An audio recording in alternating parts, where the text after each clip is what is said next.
송은재 TV 시작합니다. 오늘을 마지막으로 이제 내일부터는 날씨가 풀린다라고 합니다. 많이 추웠습니다. 봄 기운이 느껴지고 있습니다. 강변을 산책하다 보면 벌써부터 나무들이 물이 오른 모습, 연분홍빛이 이렇게 희미하긴 하지만 연분홍빛이 피어나는 그러니까 새싹이 돋아날 준비를 하는 이런 모습들을 보게 됩니다. 이제 날씨가 좀 풀리고 곧 봄이 오게 될 것이다. 봄이 오는 소리, 봄이 오는 빛깔을 느낍니다. 내일은 윤석열 대통령의 탄핵 심리, 이 최후 진술이 있습니다. 가장 관심을 끄는 부분입니다. 대통령으로서, 현직 대통령으로서 탄핵도 드문 일이고, 이 탄핵에서, 직접 탄핵에서 최후 진술을 하는 것도 우리 헌정사에 처음 있는 일입니다. 가장 관심을 끄는 것이 임기 단축을 전제로 한 개헌, 헌법 개정을 이야기할 것이냐 하지 않을 것이냐, 이 대목입니다. 이게 윤 대통령이 마지막 던질 수 있는 승부수가 아니겠느냐, 카드가 아니겠느냐. 이게 워낙 중요한 것이고 워낙 폭발력도 강할 것으로 보입니다. 이 개헌 카드를 던질 것이다, 최후 진술을 통해서. 그러자 윤갑근 변호사입니다.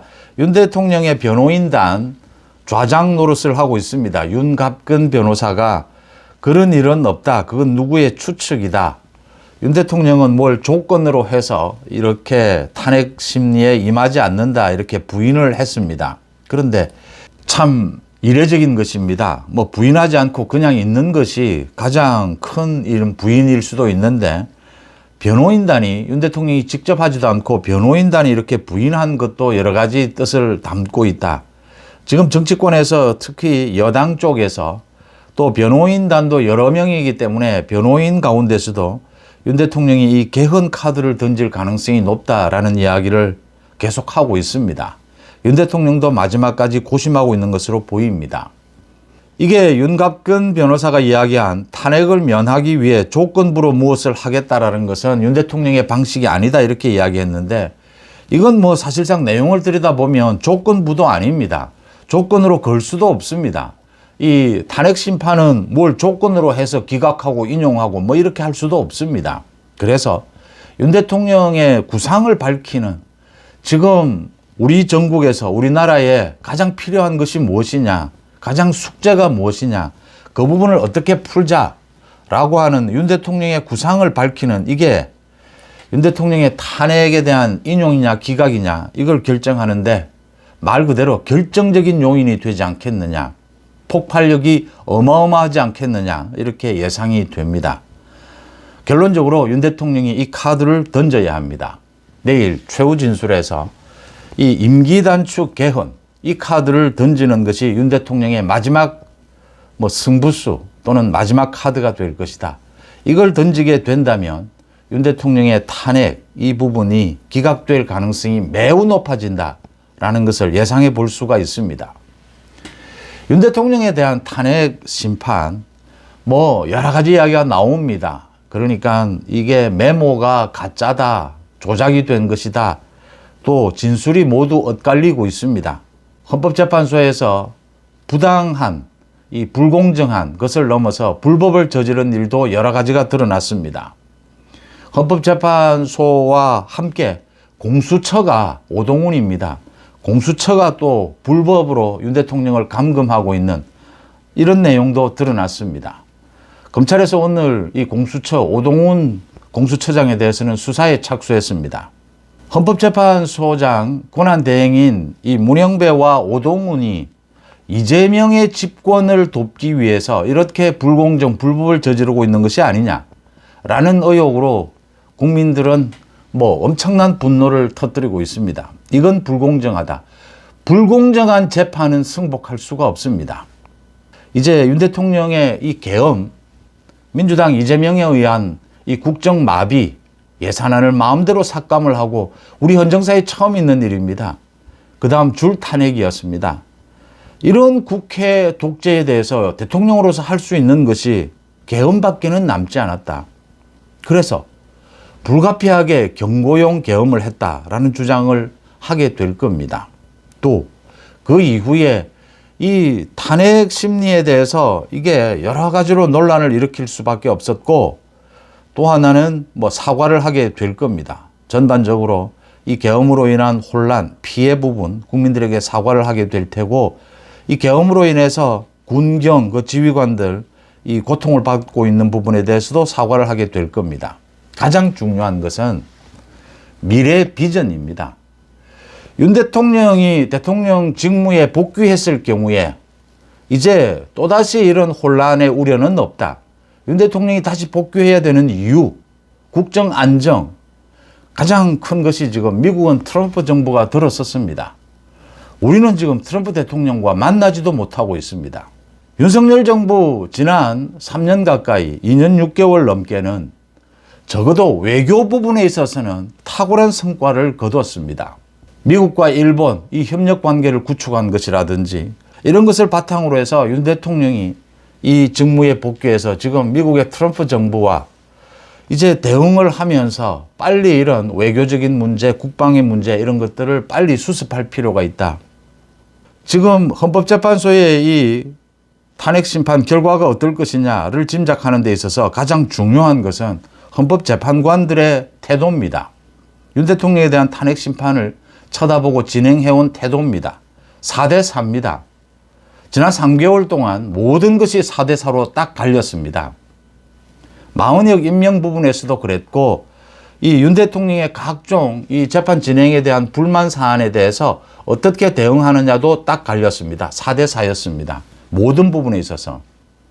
문영배를 비롯한 이 4명과 나머지 정영식 주심입니다. 주심을 비롯한 4명이 의견이 전부 나뉘었고, 지금 뭐 같이 점심을 먹지 않을 정도로 상당히 이 서로가 불만이 있다라는 것입니다. 문영배에 대한 불만입니다. 문영배가 엄청난 재판관으로서는 해서는 안 될 불공정한 태도를 많이 보였습니다.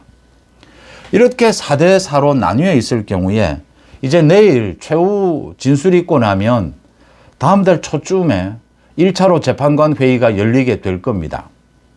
심판 결과가 언제 나오느냐, 이게 늦어질 수도 있고 좀 빨라질 수도 있습니다.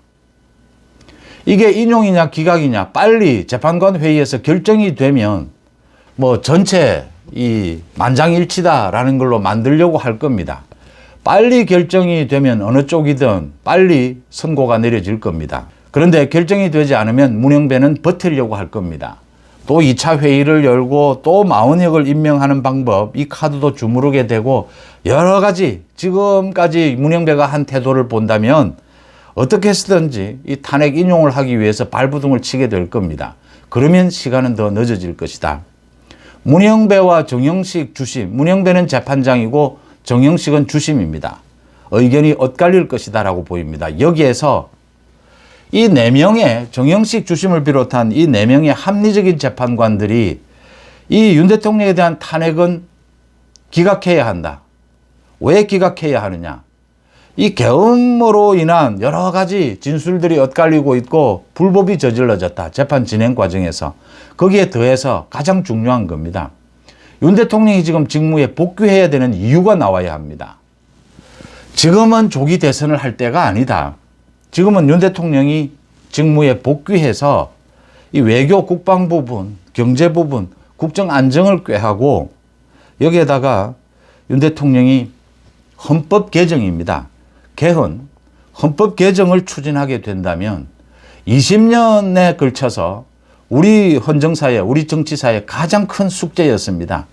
헌법을 바꿔야 하는데 이건 뭐 임기 단축이 아니고서는 누구도 대통령이 되고 나면 헌법을 바꾸려고 하지 않습니다. 대통령이 되기 전에는 개헌을 이야기합니다. 그런데 대통령이 되고 나면 말이 바뀝니다. 이런 오랜 숙제, 고질적인 숙제, 이 어려운 문제를 윤 대통령만이 풀 수 있다. 또 임기 단축이 가능하다. 이 부분이 결정적으로 윤 대통령이 직무에 복귀해야 되는 이유, 또 복귀해도 국정 안정이 될 것이고 외교 국방 여러 가지 도움이 될 것이고 우리 헌정사의 오랜 숙제인 이 개헌 문제를 풀 수 있다라고 하는 점입니다. 지금 헌법 개정을 반대하는 사람은 딱 한 사람입니다. 이재명입니다. 이재명은 지금 뭐 헌법 개정 이런 논란으로 가져가서는 안 된다. 무조건 5월 대선 자기는 지금 선거운동을 하고 있는 셈입니다. 대통령이 되느냐 아니면 감옥으로 가느냐 두 갈래 길입니다. 그런 이재명에게 뭐 헌법 개정은 귀에 들어오지 않습니다. 자기가 대통령이 되고 나면 혹시 그럴 일은 없겠지만 헌법 이야기 해볼 수 있다. 이재명만이 개헌을 반대하고 있습니다. 윤 대통령이 내일 개헌을 이야기하게 된다면 이재명으로서는 가장 아픈 부분을 찔리게 될 겁니다. 정영식 재판관을 비롯한 4명의 합리적인 재판관들이 이 탄핵 기각을 주장할 수 있는 굉장히 결정적인 근거가 된다라고 하는 점입니다. 또 윤 대통령도 계속해서 비상계엄 있고 난 다음에 이 개헌과 관련되는 문제 이야기를 해왔습니다. 자신은 이제 대통령이 된 만큼 도저히 우리나라를 이렇게 민주당 이재명이 저렇게 난동을 부리는 국정마비를 꾀하는 이런 상태에서는 국정 운영을 해갈 수가 없다. 대통령 임기를 하루 더 하는 것이 무슨 의미가 있겠느냐. 근본적으로 이런 문제를 바꿔야 한다. 근본적으로 바꾸는 것이 개헌입니다. 구속이 되고 난 이후에도 이 면회를 오는 정치인들에게 윤 대통령이 계속 이런 이야기를 했습니다. 근본적으로 지금 이런 문제들을 바꿔야 한다. 개헌이 필요하다. 자신이 할 수 있는 일이 있다면 어떤 역할도 하겠다. 지금 뭐 장년층을 비롯해서 청년들 20대 30대 이번 탄핵 반대에 적극적으로 나섰습니다. 이 부분에 대해서 윤 대통령의 메시지는 여러 차례 나왔습니다. 큰 희망을 봤다. 또 이 청년들에게 어떤 나라를 물려줄 것인가 고민해야 한다. 아마 내일도 이 이야기를 하게 될 겁니다. 지금 청년들에게 가장 중요한 것, 전체 우리나라의 가장 큰 숙제는 개헌입니다. 뭐 간단하게 국회를 장악한 야당이 저렇게 줄 탄핵, 근거도 없이 무조건 저렇게 탄핵을 할 경우에 저걸 막을 방법이 없다라고 하는 겁니다. 헌법재판소의 심리가 계속되는 상태에서 업무가 중단이 됩니다. 저걸 막을 방법이 국민들이 들고 일어나는 것 이외에는 다른 방법이 없었다라고 하는 겁니다. 두 가지 정도가 있습니다. 하나는 위헌정당 심판을 청구하는 것입니다. 정부가. 근데 윤 대통령은 이 위헌정당 심판을 청구하지 않고 비상계엄을 선포를 했습니다. 비상계엄밖에는 없었다. 과거처럼 국회를 해산할 권한이 대통령에게 없습니다. 왜 이게 없어졌느냐? 1987년 헌법을 개정하면서 소위 3기미 헌법 개정을 주도했습니다. 김영삼, 김대중, 김종필이었습니다. 이 세 사람의 머릿속에 가장 중요한 것은 자신들이 대통령이 되는 것이었습니다. 아니면 돌아가면서 대통령을 한 번씩 하는 것이었죠. 그리고 국회가 중심이 돼서 이제 정부, 대통령의 권한을 축소시키는 것에 집중했습니다. 그래서 계엄도 사실은 없애려고 했습니다. 그런데 우리가 남북이 대치하고 있는 이런 상황에서 계엄을 없애는 것은 어렵다. 그래서 삼권 분립에서 국회가 절대적인 우위에 있는 이 탄핵권을 쥐고 있습니다. 그런데 대통령에게 계엄권은 주면서 국회 해산권은 주지를 않았습니다. 없애버렸습니다. 그래서 지금 대통령 중심제이긴 한데 이 헌법이, 우리 헌법 체계가 국회에 다수당이 생긴다면 이 다수당에 의해서 국회가 탄핵권을 가지고 또 예산권을 가지고 정부를 뒤흔들 수 있고 사법부까지 장악할 수 있다라고 하는 이런 이례적인 범법 행태가 이번 이재명 민주당에 의해서 드러나게 된 겁니다. 헌법을 좀 더 일찍 고쳤어야 하는데 지난 20년 동안 고치지 못한 결과입니다. 윤 대통령이 이런 오랜 우리의 이 숙제를 해결을 하겠다. 직무에 복귀를 한다면 임기 단축 개헌을 추진을 하겠다. 뭐 여러 가지 방법은 있을 수가 있습니다. 이 국정 안정을 꾀하면서 미국과의 관계도 빨리 복원을 시키고 또 내년 6월입니다. 내년 6월에 지방선거가 있습니다. 지방선거에 맞춰서 개헌을 하고 지방선거 때 대통령 선거를 함께 치르는 것도 굉장히 효과적인 방법입니다. 윤 대통령이 내일 최후 진술에서 이런 약속을 한다라고 해서 이게 무슨 탄핵 심판, 조건부 탄핵 심판이 되지는 못합니다. 윤 대통령의 구상을 밝히는 것입니다. 8명 재판관 전체를 설득할 필요도 없습니다. 정영식 재판관을 비롯해서 4명의 합리적인 재판관을 설득할 수 있다면 굉장히 효과적인 무기다라고 하는 것이고요.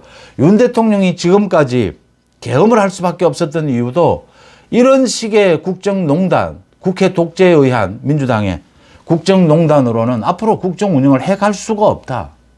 이걸 뒤집어 엎는 방법이기도 합니다. 이재명에게는 가장 아픈 곳이기도 합니다. 이제 윤 대통령이 직무에 복귀하면 이재명은 5월, 6월 이재명은 이제 선거법 위반 재판 대법원 판결이 나옵니다. 또 오늘 대북송금 재판부가 모두 바뀌었습니다. 신진우 부장판사는 수원고법으로 자리를 옮겼습니다. 국민들의 국민 판사다라고 할 수 있습니다. 신진우 부장판사만큼 합리적이고 이 엄중하게 재판을 진행했던 그런 판사를 참 찾아보기 힘든 이 지금 세태였습니다. 신진우 부장판사는 옮기지만 또 새 재판부가 옵니다. 이재명 대북송금 부분은 또 위증교사 부분은 이재명 구속입니다. 법정 구속입니다. 헌법을 바꿔야 합니다. 국회의원이 왜 불체포 특권을 가지고 있습니까? 그렇게 무한정의 면책 특권을 가집니까? 국회의 탄핵권, 저렇게 무작위 탄핵권을 준다면 대통령에게도 국회 해산권을 줘야 합니다. 그래야 균형이 맞습니다. 견제와 균형입니다.